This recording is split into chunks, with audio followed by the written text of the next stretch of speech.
Hello, Mr. Wakefield here. Welcome back, and we're looking at the second section here in the last worksheet packet, section 8.7, and the topic is variation. There's two different types of variation that we're going to talk about, direct variation and inverse variation.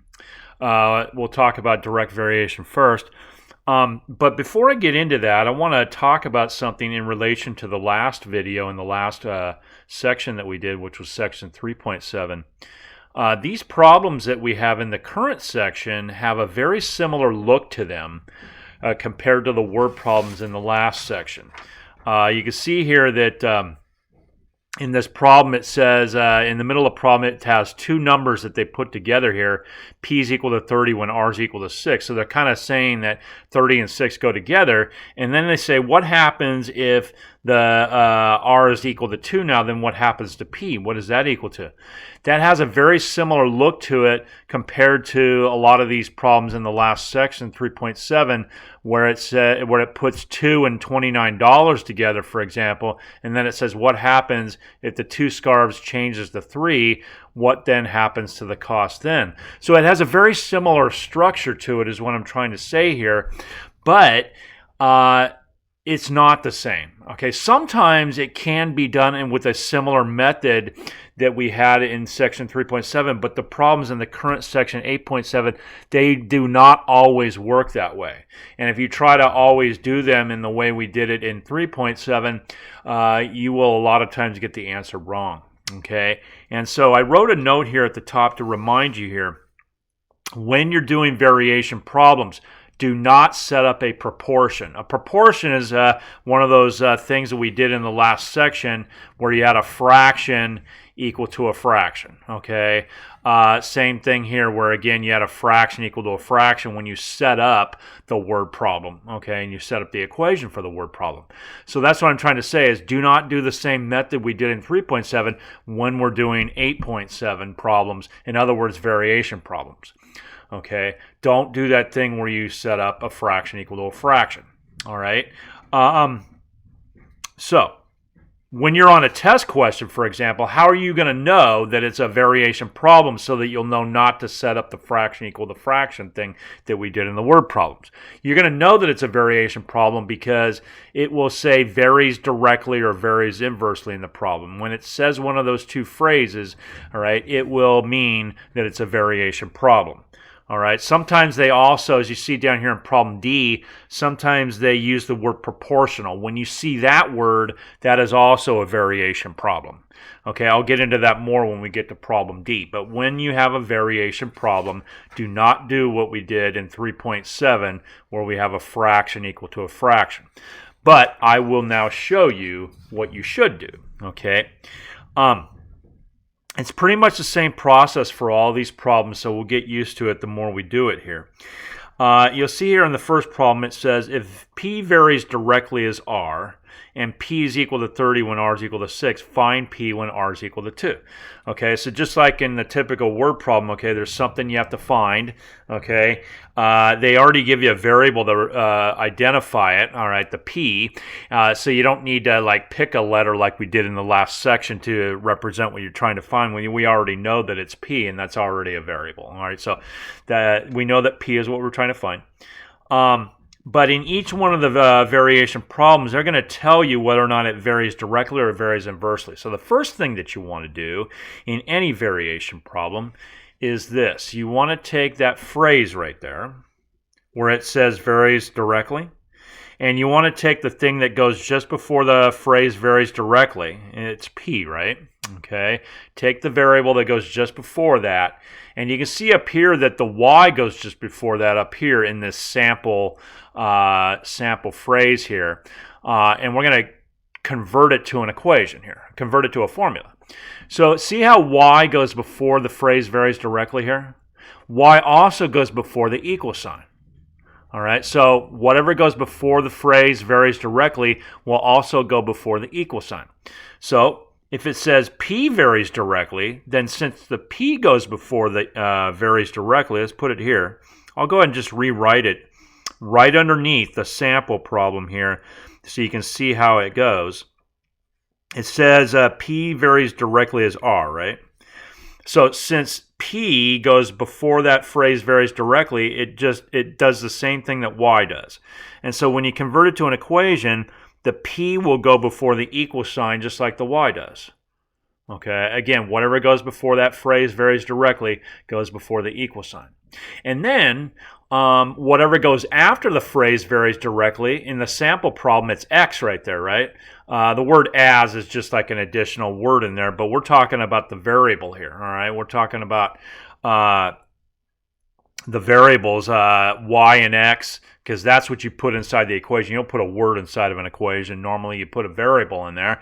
All right, and so we're looking at the x here. Since the x goes after varies directly, the x now is going to go after the letter k on the other side of the equal sign. You got to have that k in there, and we'll talk about what that k means in just a moment, but you got to have it in there.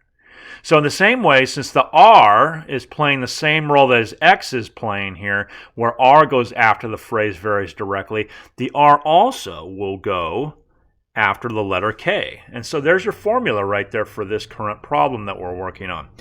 P is equal to K times R. You are going to use that equation right there. All right, so that's the first thing you want to do in a variation problem is determine what that formula is by using either this example or this example down here if it's a varies inversely problem, which we'll see coming up here. But since this problem said varies directly, we use this example here, and that's why we ended up with P equal to KR. I just did the same thing that I did here with this, where the P goes before the equal sign and the R goes after the letter K. All right. Now, at this point, it says find P when R is equal to 2. You might be thinking, hey, why don't I just plug in 2 into here, and then I'll know what P is equal to. No, there's something getting in your way, though. There's something that's stopping you. If I plug in 2 right now, I still don't know what K is. And so for that reason, the first step, at least the first step after you figure out what the formula is to find out what K is equal to, because that's the thing that's getting in the way. If I plug in 2, I don't know what to multiply 2 by because we don't know what K is yet. But once you do, then you can multiply that by the 2 that you plug in, and then you'll know what the P is equal to when R is equal to 2.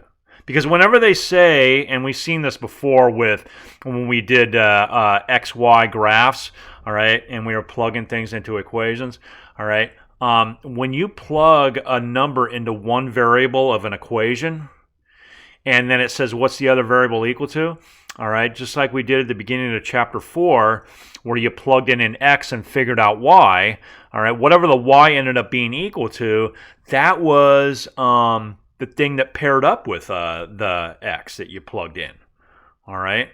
So in the same way, when I plug in 2 and I figure out what P is, that by definition is what P is equal to when R is equal to 2. That's what that word when means. All right. It means that when you plug in R equal to 2, what is P going to be equal to? All right. And then whatever that ends up being, it's going to pair up with it. Not that we're doing ordered pairs here, but I'm just saying that that's how you figure out this question here. Okay, so we need to figure out what the K is. And how do we do that? Well, that's where this thing in the middle comes in. The thing where they tell you what both of the numbers are for both of the variables. See how it says that P is 30 when R is equal to 6? So they're telling you what both P and R are equal to. Every single one of these problems in the variation section are going to have something in the middle of the problem where they tell you what both variables are equal to at the same time. So notice it uses that word when again. It means that 30 and 6 go together because P is equal to 30 when, meaning at the same time as when R is equal to 6. So 30 and 6 go together. So since 30 and 6 go together, you are allowed to plug them both into this formula. And look at what happens when I do that. Okay, I plug in the 30 into the P. I plug in the 6 into the R. And the only letter that's left, you could call it a variable, even though officially it's supposed to be a constant number. I'll get into that in a minute. But the only variable that's left here is K. And so I can then figure out what the K is equal to, all right, by getting K by itself. All right, first thing you want to do, though, is anytime you plug a number into a term, and like we said before, when you have a polynomial on both sides of the equal sign, all right, which we will in all these problems, whenever you plug a number into a term, figure out what the term is equal to first. 30 is just equal to 30. There's nothing to figure out there. But k times 6 is 6k, isn't it? And so now I can, now that I can clearly see what the terms are, I can see that this is one of those problems where I divide out because you got a variable term on one side and a constant term on the other. And that gives me k equal to 5. So now k is equal to 5. Now I know what k is. K, by the way, you guys, is a constant number. It doesn't look like it because they use a letter for it. Usually we think of letters as variables. But once you figure out what k is equal to, k stays the same all the way through the rest of the problem, okay, no matter what else you plug into the formula.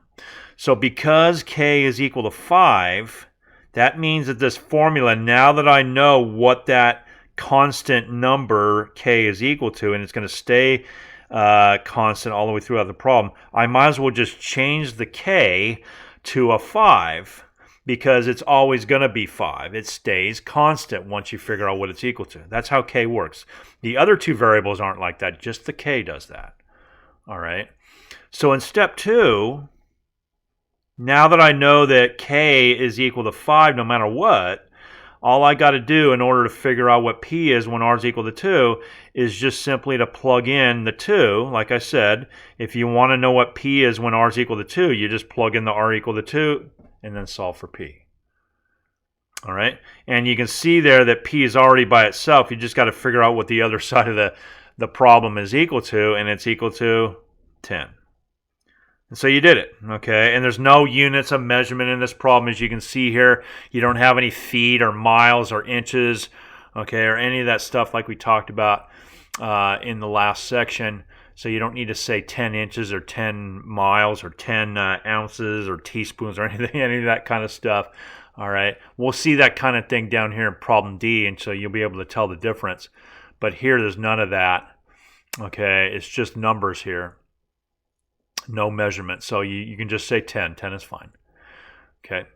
Now in the next one, you guys, again, we have that phrase at the beginning of the problem. All right. That's where it's always going to be. It's going to be at the beginning where it tells you if it either varies inversely or varies directly. This one is varies inversely. And so the first thing we want to do, just like in the last problem, is to figure out what formula we're going to be working with here. Okay. We can't get anywhere unless we know that. So now, varies inversely is like this one right here. So again, it's very similar to the varies directly thing that we just did. The only difference is the formula is slightly different over here. But look at this here. The W goes what? It goes before. The W goes before the varies inversely.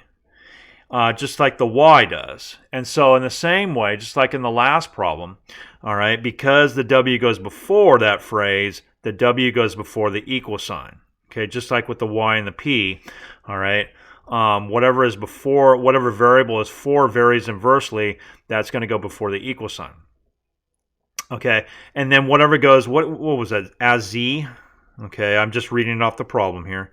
As z right here, bring that up. Since z, just like x, since z is after the phrase varies inversely, that means that, and here's where the one difference lies here, okay? Instead of taking the thing that goes after the phrase and saying k times that, when you do varies inversely, it's going to be k divided by that, okay? So just like it was k divided by x in the example because the x was behind that phrase, in the same way, since z is behind that phrase, z also will be divided by k. Make sure the k is on top, okay? And so that's the difference between varies directly and varies inversely, okay? The thing that is after the phrase, when you're doing varies directly, the thing that goes after gets multiplied by the k, but the thing that goes after gets divided by the k when you're doing varies inversely. Okay, so directly means multiplication. Inversely means divide, right? Okay. K times R, K divided by Z. All right. So our phrase here, or pardon me, our formula is W equal to K divided by Z. In other words, you guys, if distance had varies directly, it would have been K times Z, right? Okay. Just like this was K times R. But because it's inversely, you've got to have the K divided by that thing that goes after the phrase. Varies inversely. Okay. Now, just like in the last problem, this is going to be a common theme. All right.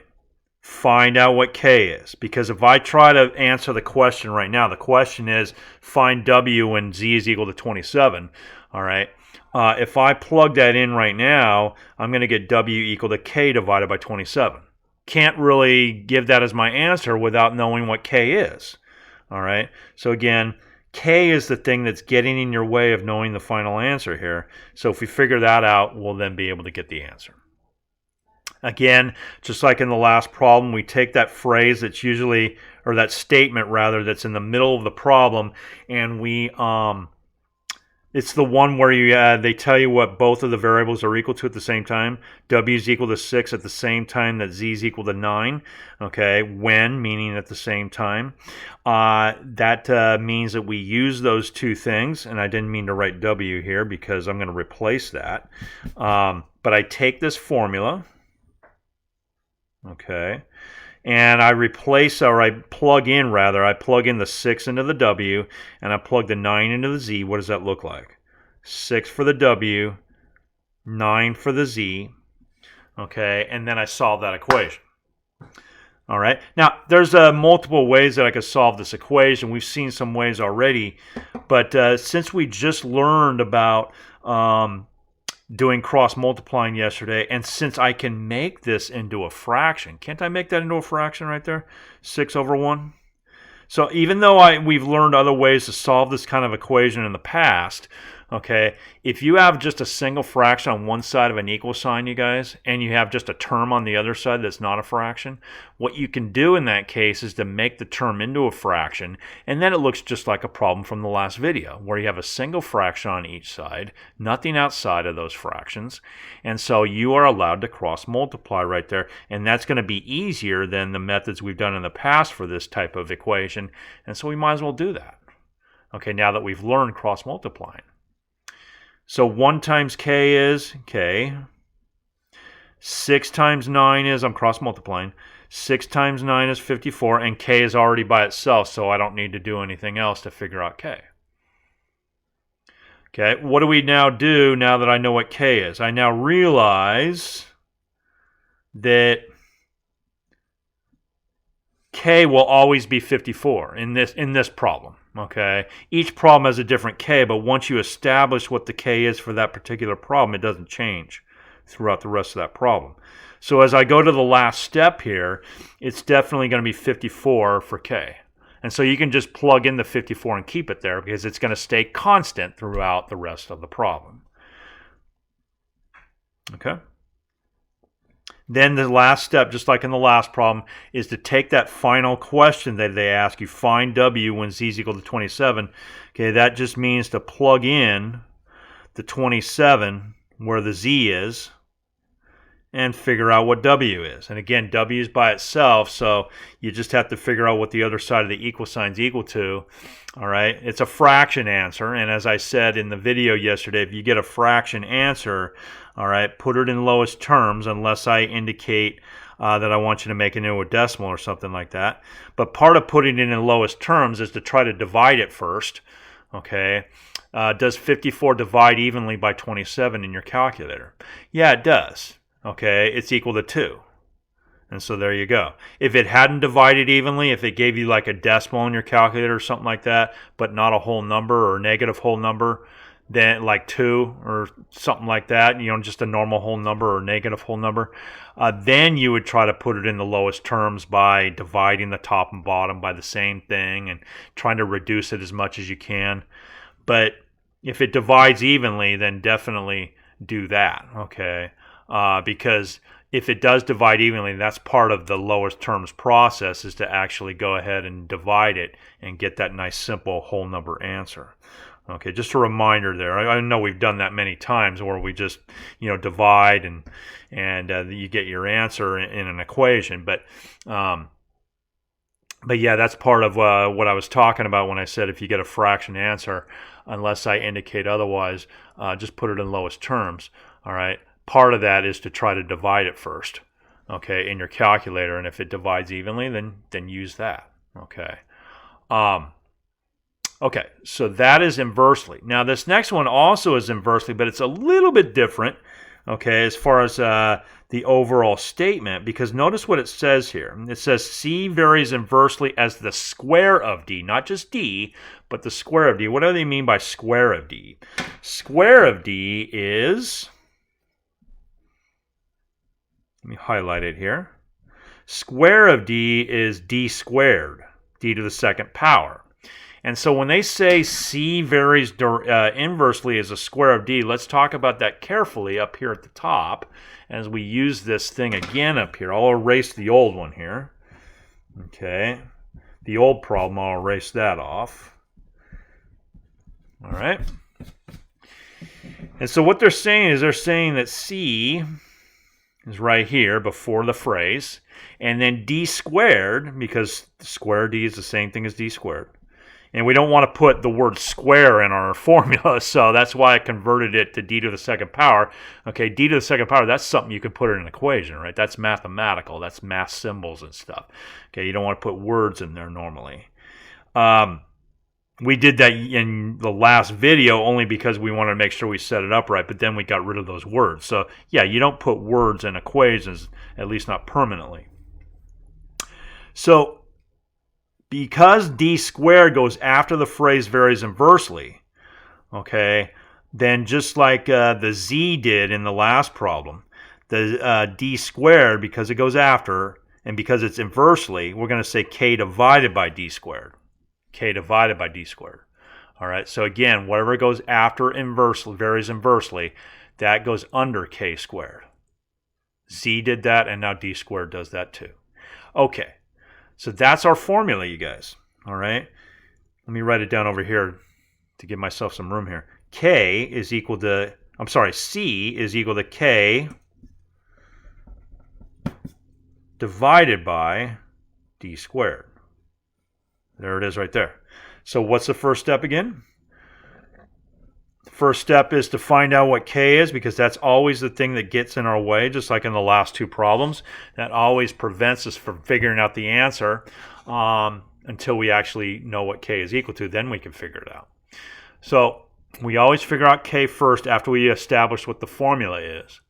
And we always take this thing, usually listed in the middle of the problem, where they say that one variable is equal to this when the other variable is equal to that. Okay, 16 when 3. All right, they tell you what both variables are equal to at the same time. So we plug in both of those numbers.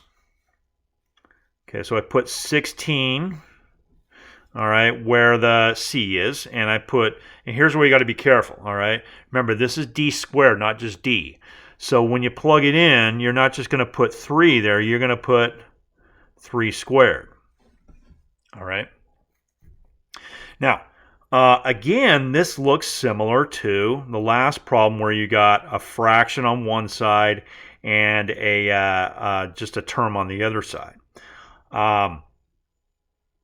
And so I can make this into a fraction as well and then cross multiply. But before I do that, before you cross multiply, you guys remember, you got to know what you're multiplying.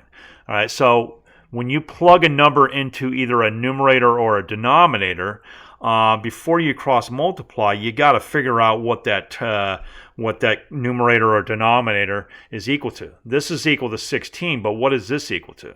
This is equal to 9, right? All right, and so that we need to know so that we can then cross multiply. Okay, so yeah, figure out what the numerator and denominator is equal to if it's not already clear. Over here, it was clear that it was 6 and 9. Okay, that you plugged in, but because we have the D squared, figure out what that d squared is equal to so that you can cross multiply it with the 16. And again, make this into a fraction so that you can cross multiply. You're allowed to cross multiply when you have a single fraction on each side. So if I cross multiply, I get 1 times k is equal to k. 16 times 9 is 144. And so those two things are equal to each other, as we learned in the last section when you cross multiply. So now that I know what k is, that now means, okay, that the k is going to be 144, and it's going to permanently be 144 all the way through the rest of the problem, because k is supposed to be a constant number, doesn't change throughout the rest of the problem. So we take that now, and we now bring that over here to step 2. And then we answer the question. It says find c when d is equal to 2. That means to plug in the d equal to 2 and then figure out what c is. So don't plug anything into c. We're trying to figure that out. Okay, they don't tell us what that is, so just plug in the 2 into the d, and then we'll figure out what c is. Once again, just like in the last couple problems, all right, if your variable that you're trying to solve, c in this case, is already by itself and there's no variables on the other side, all right, all you got to do is just do order of operations on this in order to figure out what c is, because there's no variables here to get in the way of doing order of operations. But order of operations says that if you have a fraction, just a fraction and that's it, figure out what the top and bottom are equal to first, and then put it in lowest terms after that. Okay, divide it. If it divides, that's part of putting in lowest terms. And then if it doesn't divide evenly, then put it in lowest terms. This does divide evenly, though. 144 divided by 4 in your calculator would be equal to 36. Okay, so now it's in lowest terms, and it ended up being a whole number because it divided evenly. Okay, so that is what happens when you have the not just a variable, but a variable taken to a power, for example. All right, just wanted to get you familiar with that. Now, this next problem here is a little bit more wordy, okay? It has a few more words, all right? It looks a little bit different than the first 3 problems, but as I'm going to show you here, it's pretty much the same thing. It's just worded a little bit differently with a little bit more detail as far as the words are concerned. Let me show you why I know that. Okay, the first sentence says the circumference of a circle is directly proportional to its radius. Now, as I mentioned at the beginning of the video, the word proportional, whenever they say proportional, that's talking about variation. So if they say directly proportional, you guys, that means varies directly. That's varies directly right there. Okay, if it had said inversely proportional, that would mean varies inversely. It's exactly the same thing. Now, there's no variables here like there was in the first 3 problems, but we can put some in there, and that's what we should do. So since we have circumference and radius, I'll go ahead and call this C right here. C for circumference. You can call it whatever you want. It's just easier to call it by the letter C because it's circumference. And then this is R right here, R for radius. Okay, I'll put an R there. All right, but what is the formula going to be? Remember, we always figure that out first in these variation problems. Well, let's read it carefully here. It says that C, which is the circumference, is directly proportional, which means varies directly. So C varies directly to its radius, which is R. Now, as you guys know, whatever goes before the phrase varies directly, same thing as directly proportional, okay, that goes before the equal sign. So I put the C before the equal sign. And then whatever goes after varies directly, in this case varies directly proportional, is going to be what goes after the letter K. And since it's directly varying this time, it's K times R, not K divided by R. And so that, you guys, is your formula. All right? Now, what is the first step? I went ahead and wrote in the right answer in decimal form. You'll see why I want to do that here and coming up. Okay, like I said before, if you get a fraction answer, All right, as I said in the last video, if you get a fraction answer, unless I say write it in a different form like decimal form, you can just put the fraction in lowest terms. Well, this time, and you'll see why, I want to do it a little bit differently here. Okay, there's just a lot of decimals in this problem, so it makes sense to do the decimal answer in decimal form as well, at least in this case. So a circle of radius 5 inches. So what they're saying there is that r is equal to 5 right there. R is equal to 5. You don't have to write this down. I'm just highlighting what I'm thinking here so you can see more easily about what I'm thinking. R is equal to 5. Has a circumference of approximately 31.4. So what they're saying there, you guys, let me write it over here actually. R is equal to 5 at the same time or when C is equal to 31.4. Okay, R is equal to 5. That's what they're saying. R is equal to 5 at the same time that your circumference is 31.4 because it's the same circle. So it's going on at the same time. All right. So 5 and 31.4 go together. And so just like in the last three problems, that's how you figure out what K is. You take your formula, you take the two numbers that go together. All right, you plug them both in. You figure out what the term is equal to that you plugged into. We plugged into both of these terms here. 31.4 is just 31.4. R times 5 is 5R. And then we have to solve for R. I'm sorry, that's not R. That's K. I plugged into R, so the K is what's still there. The R has now disappeared. There we go. In other words, I plugged the 5 into the R there, so K is what's still there. The R's been replaced by the 5, so that's why. All right, so K times 5 is 5K. All right. And so, as I've said before in the last video and a little bit in this video, if you get a fraction answer when you get the variable by itself, you try to put it in lowest terms unless it indicates otherwise. Well, the reason why I said write it in decimal form is because trying to put this thing into a lowest terms is not something you normally do because there's a decimal there. Okay, doesn't mean that you're always going to put the answer in decimal form when you have a decimal in your fraction, but it is something that you oftentimes do in that case when there's a decimal inside the fraction. So that's why I said that there in the directions. I wrote that in. So how do we put this in decimal form instead of putting it in lowest terms? We divide it into our calculator, 31.4 divided by 5 in our calculator. And if you do that, your calculator should say 6.28. Okay. So we're putting our answers here in decimal form. All right. And when I say write it in decimal form, I was talking to, I know it said the answer, but I also meant the K as well, even though the K is not the final answer. Okay. So now, since we know what the K is, that means that I can just replace the K up here with 6.28, like that. Okay, because now K is permanently equal to 6.28 throughout the rest of the problem. So just like in all the other problems we've done, we now go to the question here. Question is usually going to be in the last sentence when you have a word problem, usually. It says, what's the circumference, which is C? What is C equal to when the circle has a radius of 7? Isn't that, let me say it in a more mathematical way here. Okay, it is saying, what is C when R is equal to 7? Just like all the other problems where it says find C when R is equal to 7.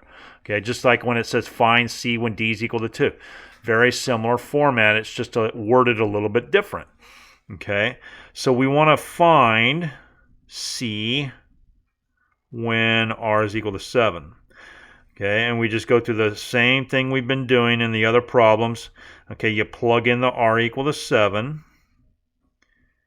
And since the C is already by itself, all right, and there's no variable over here, I just go ahead and figure out what this is equal to. And that ends up being equal to 43.96. Now, don't just circle that yet. Hold on. There's one more thing we got to do. Remember, this problem has measurement in it, doesn't it? Okay, it has measurement in it because it mentions inches, doesn't it? All right, so inches is an example of measurement because 7 could be a wide range of different things until you put inches on it. Now that it's 7 inches, you know exactly how big the radius is. Exactly. So that makes it, so that means that inches is a type of measurement. All right, as we mentioned in the 3.7 video last time. So that means that our answer should have measurement if our problem has some measurement in it somewhere. All right, and what is the measurement going to be? Well, what did we just find? We just found the circumference. So you look at what you found, the thing that you found, it was circumference, and you look at how that's measured. Well, you can see here that it says circumference of approximately 31.4 inches. So they're trying to tell you that circumference is measured in inches because in this particular example, this is not the final answer, certainly, but in this example, the circumference is measured in inches. So that must mean that the circumference is measured in inches all the way throughout the problem. There are some rare instances where they change the way in which something's measured from one part of a problem to another, but that's rare. Okay, usually if the circumference is measured in one particular way, in this case inches, all right, then it will be measured that way in the final answer as well. All right, so that's why I said inches right there. All right. These last 4 problems, the 2 on the first page here, and then 2 additional ones on the second page. Here it is right here. There we go. Those first 3 problems are pretty much the same thing as what we've been talking about. Be careful with the x squared and the x squared here. Those are just like the d squared problem that we just did. Okay, it's going to do a very similar thing there. Just remember that directly means you're going to have k times x squared. Inversely means you're going to have k divided by x squared on this one. All right, otherwise a very similar thing like I said. And then this problem right here, again, write the answer as a decimal, but this one right here is going to be very similar to problem D, all right, where it's a lot more wordy and stuff. All right, but you can see here that in that first sentence, you can make a formula out of that. Okay, the little t and the big T, they even give you the variables this time. All right, big T and little t are different from each other. That's why one is lowercase and one is uppercase. But it says inversely proportional. So that means what? I'll get you started here. That means that little t, since that goes before the phrase inversely proportional, that means it's going to go before the equal sign. And then since the capital T goes after the inversely proportional, that means that it is going to be k divided by capital T. Remember, inversely means the thing that goes after the phrase gets divided from the k. All right, not multiplied in this case, due to the fact that it's inversely instead of directly. So that gets you started. All right, I'll let you go ahead and try to finish that off. All right, hit the play button after that, and then we'll wrap up this section. Okay, so now that we know that D is equal to Kn, we now need to figure out K. All right, and that's the part where we take 48 and 4, since they go together. We plug those in to this formula here. K is now the only variable left. Figure out what those things are equal to there. 48 is just 48, but K times 4 is 4K. All right. So once we figure out what each term is equal to that we plugged into, we then solve the equation. 48 equal to 4K means that we have to divide out the 4 to get the K by itself, and we get K equal to 12. What does K equal to 12 mean? It means that the K is now permanently equal to 12. So D equal to K times N up here now becomes D equal to 12 times N.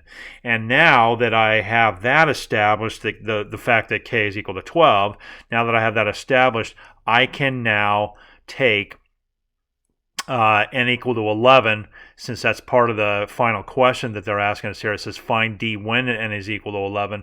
I can now plug that in, all right, into the K here. or not into the k, but into the n that's next to the k, and then solve for d. All right, 12 times 11 is equal to 132. All right, d was already by itself, so you just figure out what the other side's equal to, like we talked about. And so that's number 1. Number 2. M varies directly as x squared.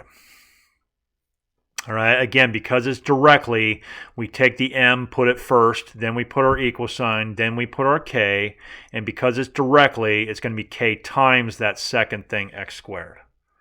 Okay, if it had been inversely, then we would say k divided by x squared, right? Then we have to figure out what the k is equal to. All right, so we need to plug in the 144 and the 3 because those are the two numbers that go together. All right. It says that m is equal to 144 when, meaning at the same time that x is equal to 3. And so we plug those both in together. All right. Figure out what the term is equal to that you plugged into here. All right. 144 is just 144. But when I plug in the 3, I get k times 3 squared. Okay, what do I do with that? We haven't seen that kind of thing yet. Remember that exponents come before multiplication, so it would make sense that we would do 3 squared first when we figure out what that term is equal to, and that would be k times 9. You don't square the k because remember, when you have a parenthesis next to an exponent, and I put that parenthesis in there, by the way, because that's what we do when we plug something into a variable normally. Okay, certainly need to do it here. Always do it unless you're sure it doesn't make any difference. Always do that parenthesis when you plug something into a variable. As I've said before, unless you're sure that it's not going to make a difference in the answer, but it definitely makes a difference here. All right, because of the k and the 2, you want to make sure that you write it down completely precisely and correctly. And so, anyway, since exponents come before multiplication, and since parentheses next to an exponent means that you only apply the exponent to the parenthesis, but not to the thing in front of the parenthesis, so we don't square the k. So it's just going to be k times 9. And what is k times 9, you guys? That is 9k. I didn't write that down here. Comes out the same either way here, but just to make it completely clear, k times 9 is 9k.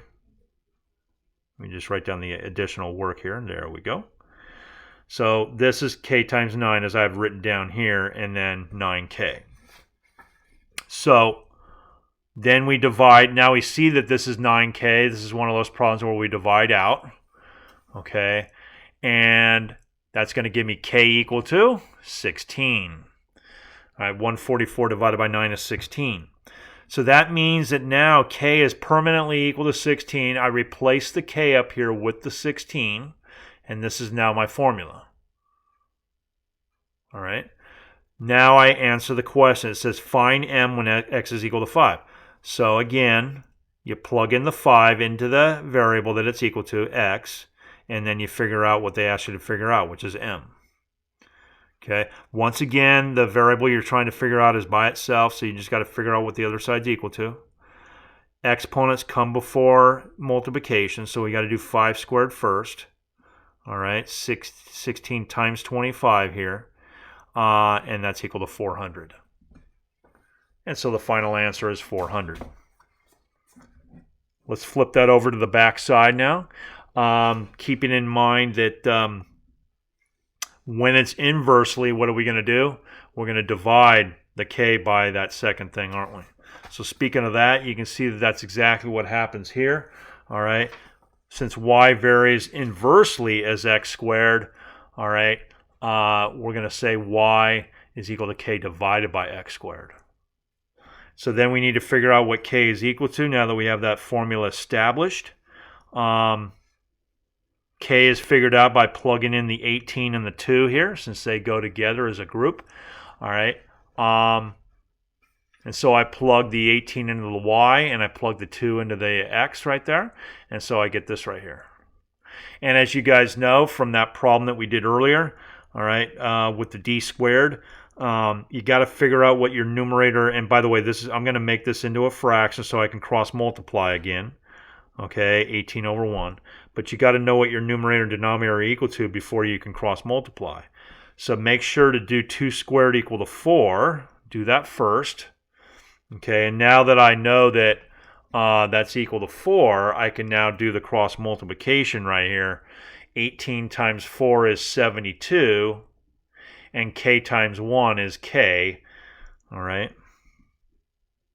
And so we get 72 is equal to k. All right, so now that I know it's 72 is equal to k, I then put it into the original formula that I set up. Let me zoom out. There we go. I put it into the original formula here. And so now, since k is permanently, there we go. Since k is now permanently equal to 72 for this problem, I now have y equal to 72 over x squared. And so I wrote that down here, just like I've been doing in the other problems. Now we are ready to answer the question since we know what k is equal to. I plug in that 3 into the formula with the 72 that I already put in there. And I get y equal to 72 over 3 squared. Okay. And so, again, since the variable is by itself and since it is equal to something that doesn't have any variables in it, you just figure out what that's equal to. Got to figure out what the top and bottom of the fraction are equal to first before you can put it in the lowest terms. All right, 72 divided by 9, right? Because 3 squared is 9, and 72 is just 72. There's nothing to compute there. So we know what the top and bottom are equal to now. Part of putting it in the lowest terms is to try to divide it first to see if it divides evenly. And you know that 72 divided by 9 is equal to 8. And so it does divide evenly. We'll do that as our answer there then. Okay, just like usual. So y is equal to 8. Okay, we already established before I asked you to try these problems that the formula is going to be little t equal to k divided by big T. And so let's go ahead and build off of that now and try to figure out what the k is equal to. And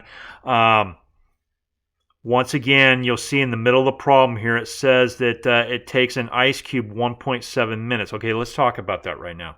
Minutes is a type of time, right? Just like hours and seconds and days and all that kind of thing. And so when they say 1.7 minutes, they're trying to tell you that the t, the little t, is equal to 1.7.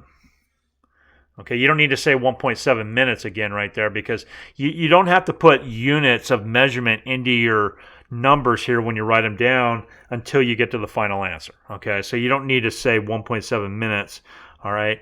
The final answer is when you want to put that in there if the problem has measurement in it. Okay, so 1.7 is the little t because of the fact that time is minutes. All right, so they're obviously referring to the time here and not the temperature. Those are the two different things we have in this problem, the time and the temperature. So this has got to be time. This has got to be temperature, right, because it says degrees Fahrenheit. And we know that degrees Fahrenheit is something that is referring to temperature. Just like if it had said degrees Celsius, same thing. All right, so this means what? This means that capital T is equal to 70. Again, don't worry about the unit of measurement, which is Fahrenheit, not yet. We'll do that kind of thing in the final answer. So what they're saying here, you guys, is they're saying that T equal to 1.7 goes together with capital T equal to 70 because it takes 1.7 minutes for it to melt in 70-degree water. All right, so those two numbers go together. Therefore, we plug them in together, all right, to find out what K is, just like we always do. So we get 1.7 equal to K over 70. I just plug the appropriate numbers into this formula. We then make the 1.7 into a fraction because the other side is just a single fraction. And so, like I said before, if one side is a single fraction and the other side is just a normal term, all right, that's not a fraction, you can make it into a fraction and then cross multiply. Okay, if I cross multiply, I get 1.7 times 70 is 119. 1 times k is k, And so K is equal to that.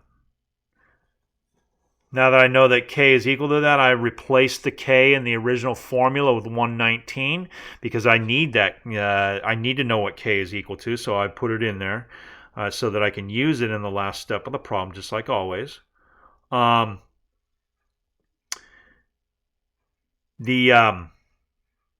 now in the last step here need to plug in what? It says here in the last problem, part of the problem, again, we got to read it carefully here. It says how long. When they say how long will it take you guys, that's also a reference to what? It's also a reference to time. So they are asking you what is little t, what is lowercase t equal to, okay, to get the ice cube to melt in 50-degree water. So what they're basically saying is they're saying what is lowercase t when uppercase T is equal to 50. All right, just like all the other problems you've done. They're asking what one of the things is equal to when the other thing is equal to something. Okay, they're asking for lowercase t when the uppercase T is equal to 50. And so I plug in the 50 into the uppercase T, and then I figure out what the little t is right there. I did mention, and I'll write it down right here. Please write this down on your I wrote it down on a different sheet there, but write this down. You know what? That's kind of messy up there. Let me write it down at the bottom. Okay. Right. And again, on a test question, I would do this if I wanted you to write it, write the answer in decimal form. Otherwise, if we get a fraction answer, okay, what do we always do? We write the fraction in lowest terms, okay, unless I indicate otherwise by saying something like this, write the answer in decimal form, all right.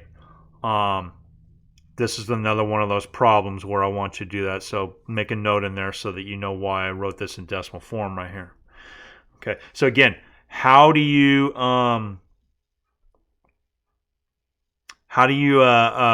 take a fraction answer and put it in decimal form? You put it in your calculator, right? Just like we've done a number of times before. 119 divided by 50, if you put that in your calculator, it's equal to 2.38. Okay, but why did I say minutes, though? Why did I say minutes? It's because little t is measured in minutes. We can see that right here because we talked about how minutes is a reference to time, so that the minutes must be referring to little t right here.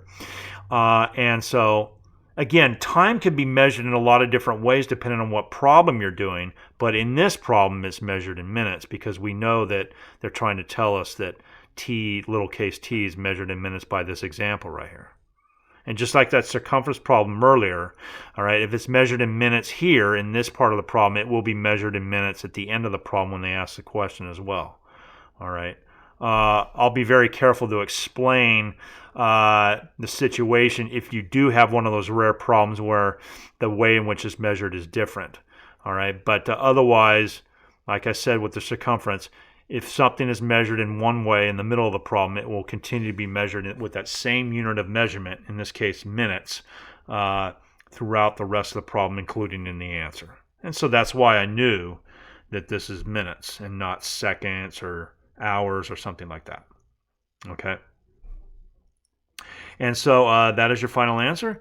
That wraps up the variation worksheet here. Let me know if you have any questions. All right.